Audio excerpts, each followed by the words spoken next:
กราบสบายดีพี่น้องป้องไปเบิร์ดสุขูสุคนมาพ่อกันอีกแล้วเนาะกับซองวานิดาพาแซบวันนี้สาววานิดาได้ต่ำซั่วหัวหอยใส่กระปุ้นใส่ผักเบิ่งต่ำเต็มครกอุลูเลยพี่น้องเอ้ยป้าผุดป้าพี่น้องเอ้ยเผ็ดตายบ่เอาเรื่องมาเนี่ย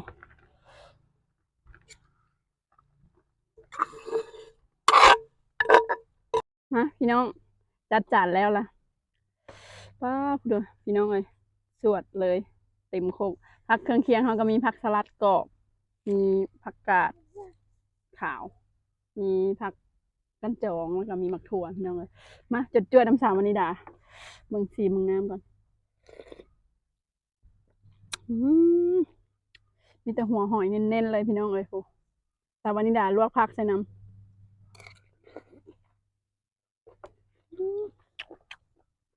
เผ็ดตายบ่เอาเรื่องมันนี่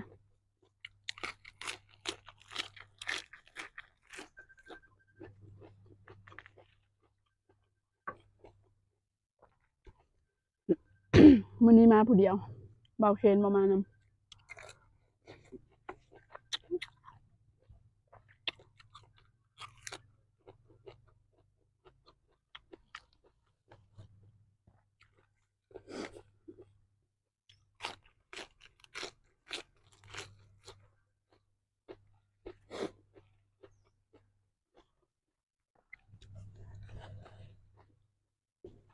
อย่ามันดีดขาตาขอหยุ่มเด้อพี่น้องเลยขอใส่มือขออนุญาตใช้บ่วงวัฒนัดปานใด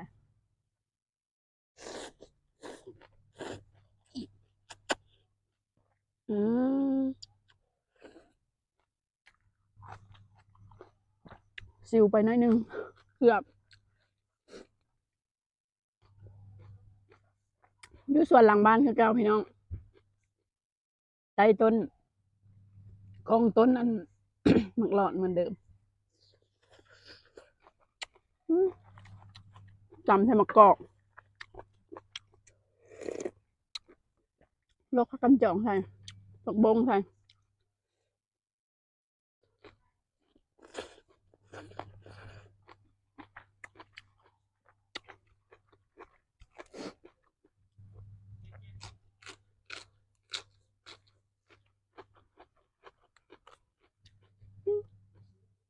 สลัดกรอบในหวานค่ะ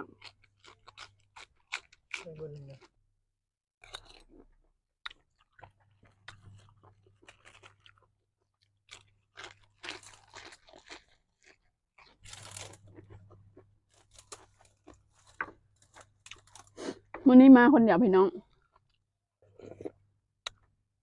เบาเคนบ่มานำ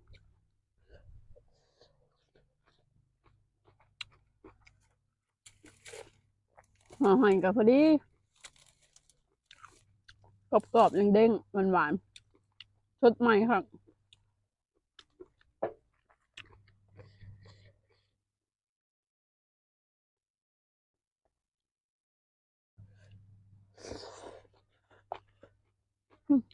เป็นกระปุ้น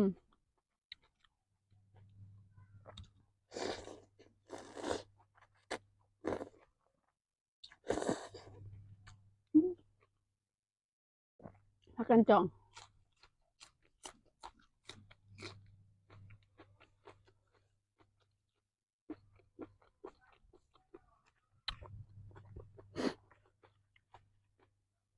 ห่อหอยกรึบๆคักขนาด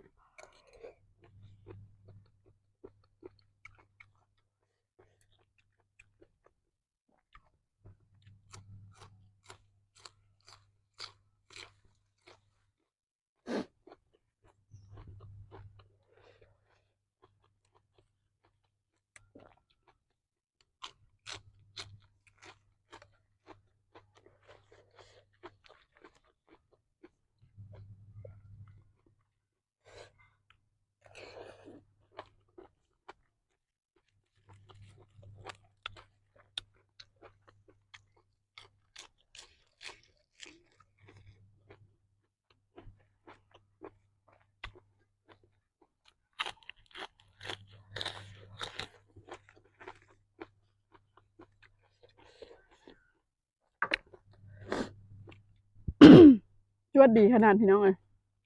ใส่ทั้งเผ็ดแห้งทั้งใส่ทั้งมะเผ็ดแดง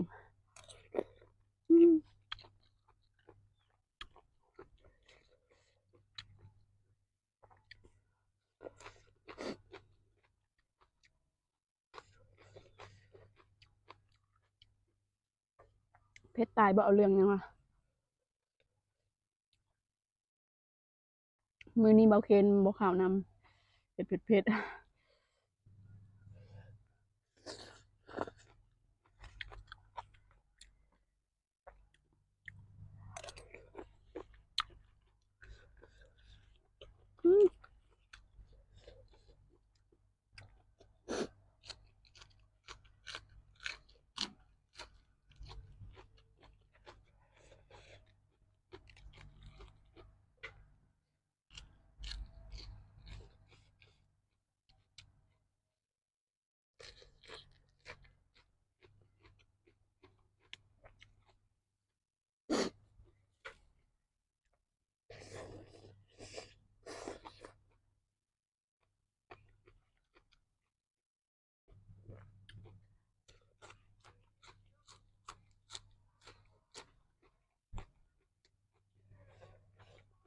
มักถั่วบ้านเฮา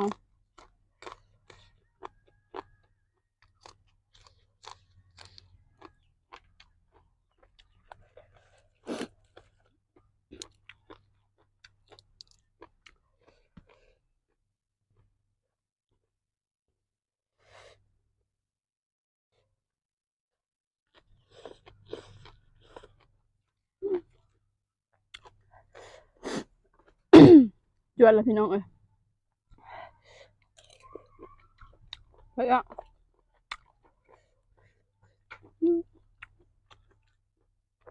หัวหอยหวานค่ะ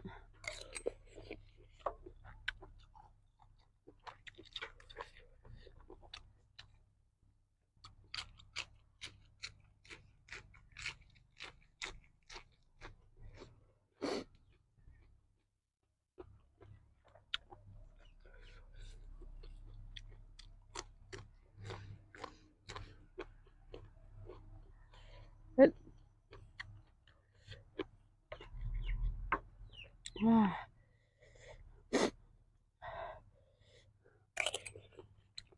งูเหลืองอ่ะเผ็ด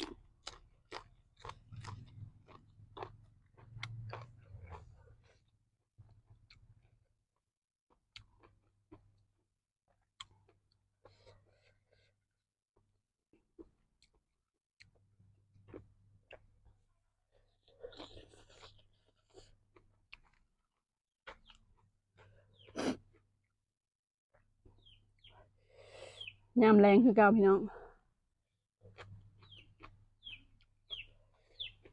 บ่าย 3บ่าย 4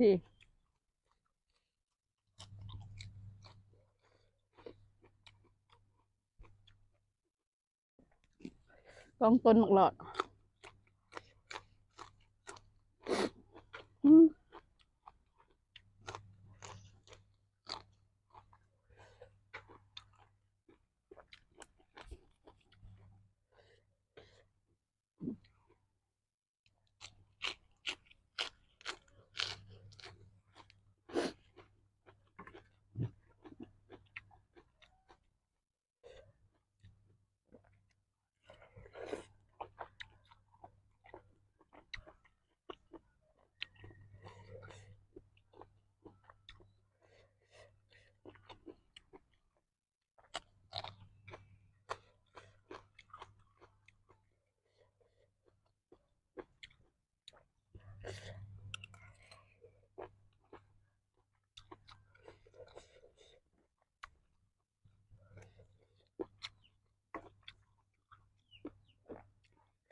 แซ่บนัวหักเลย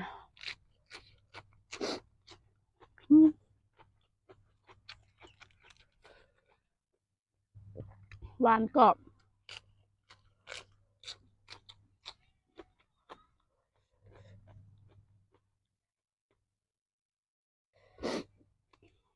เผ็ด เผ็ดได้ใจค่ะ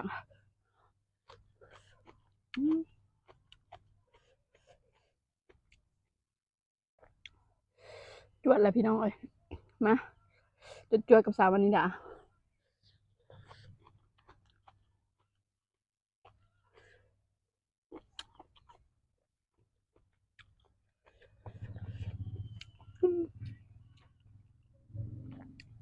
ปิ้งก็แซ่บพี่น้อง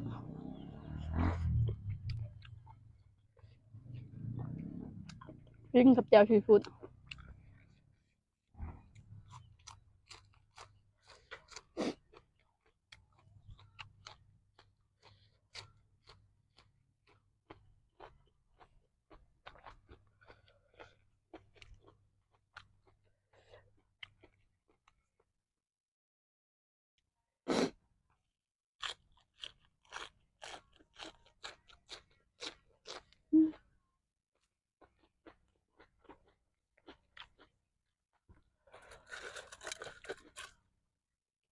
ลืมทิชชู่เลยพี่น้องเอ้ย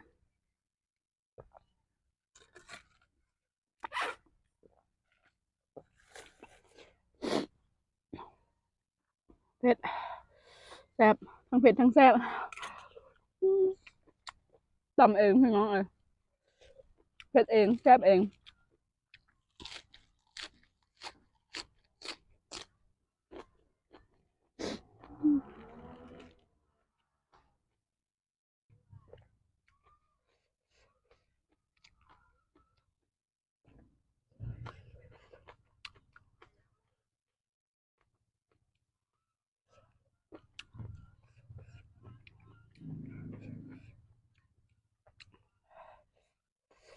สาววานิดา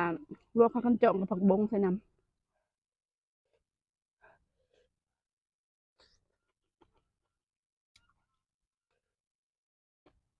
โอ้เผ็ด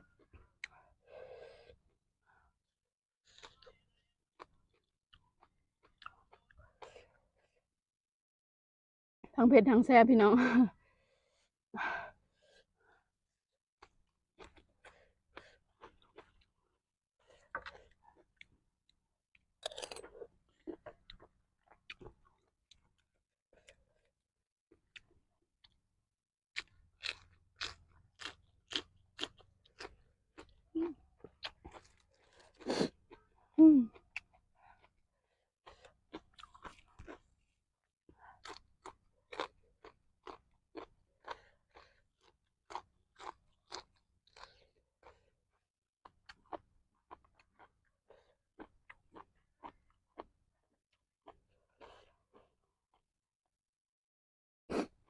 บริตะเวนแยงตาอยู่อะ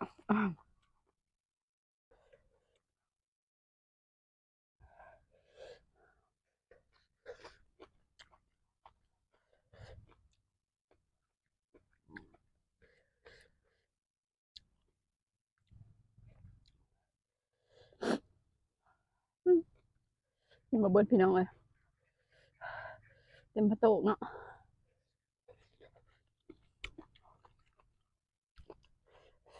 ว่าตำเพื่อเบาเคนถ้าบอกข้าวนำเพิ่นน่ะบ่เพิ่นบ่สบายท้องปานใด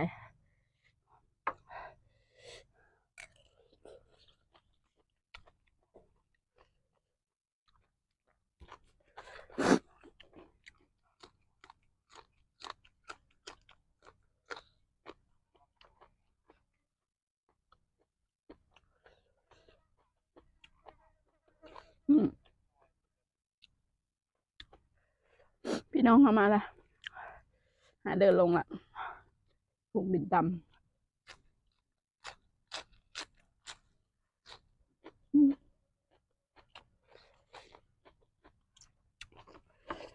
ทดน้ำก็น้ำก็อย่างน้อย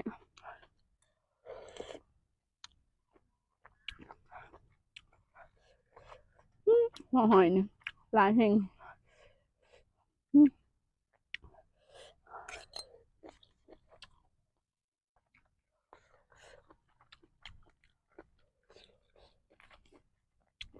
กึบกึบกึบกึบค่ะ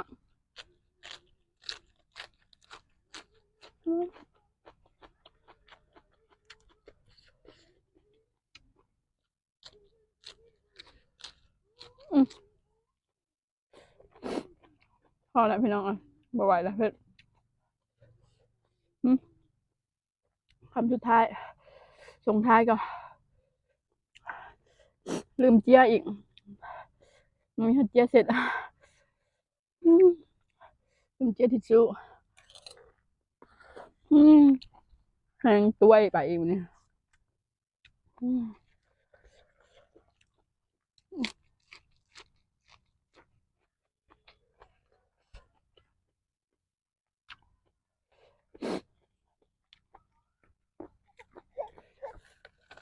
ขออนุญาตกินน้ำก่อน